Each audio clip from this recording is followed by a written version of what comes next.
Hi guys, welcome back to another episode of CT Fishing, and today just got another simple review for you guys. It's going to be a quick one. Got these River2Sea S-Wavers, and so these are this generic, I believe, S-Waver 68 sizes, I think, is what they are. Let me just make sure, I'm not sure if it says 168 right there on the bottom. That's pretty. First off, nice thing about these is it shows you what kind of bait you got. It says S-Waver 168 sinking size. And so yeah, so I've got 3 of these guys for you. Caught quite a few fish of these. These are the first big swim bait I've really ever started fishing with, and I really put that in quotation marks because now to me they're not quite as big, but they're still pretty darn big baits to say the least.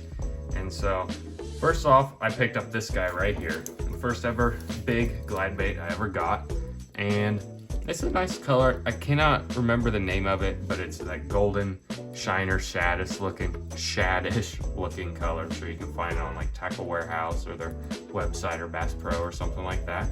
And this guy has caught me a lot of fish. Caught me a lot of fish in clear water mostly because this yellow really shines off that sun and kind of that silverish, kind of like where you see that light right there.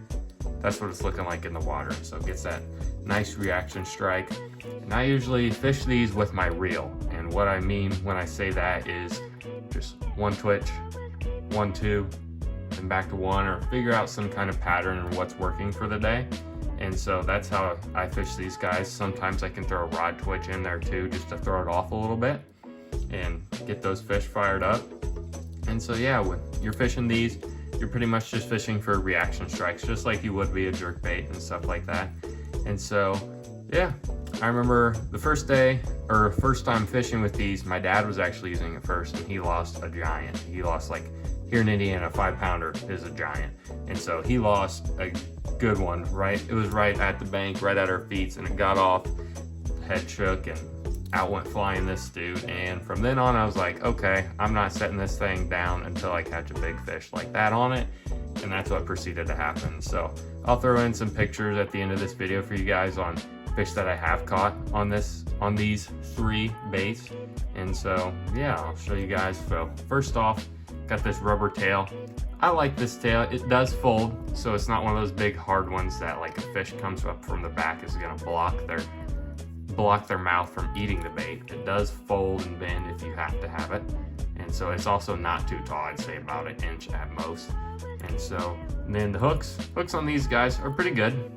They're not the greatest, but I haven't had any problems with them. And so just gonna not fix it if it's not broken. And so yeah, see on this guy, keep it on the light there. Got a little bit of hook rash on the back. Paint jobs are pretty good on these, except if you do fish them a lot, you will get some hook rash once you start catching fish, which is to be expected. It gives your bait some character too. That's what I always tell myself. So we can take a look at this bluegill one over here, if I can set that one down. This guy using primarily bluegill ponds and stuff like that, where bluegill is the main forage. I like that orange dot on this one right underneath that gill plate. Get something those bass can hone in on. And yeah, there's some nice S-Wavers here. This is a basic, generic introduction swim bait, I would say, and that's definitely what I started off with. And I also will say that this color's rainbow trout, but I will say that I fish these on a Dobbins 795 Fury swim bait rod, and that rod fits these things perfectly. These, I believe, are about 1.5 ounces when said and done, maybe closer to that 2-ounce range. And so I like these guys. I mean, you can fish them fast, slow, however you want them. They're just a great beginner glide bait. You can learn so much with these things, and that's why I like them. And they got me into glide bait fishing. And so I'm glad I picked one of these up one day, because if I didn't, I probably would have never have landed so many big fish as I have now with the help of glide baits. And so that'll be it for today's video. So thank you guys for staying tuned.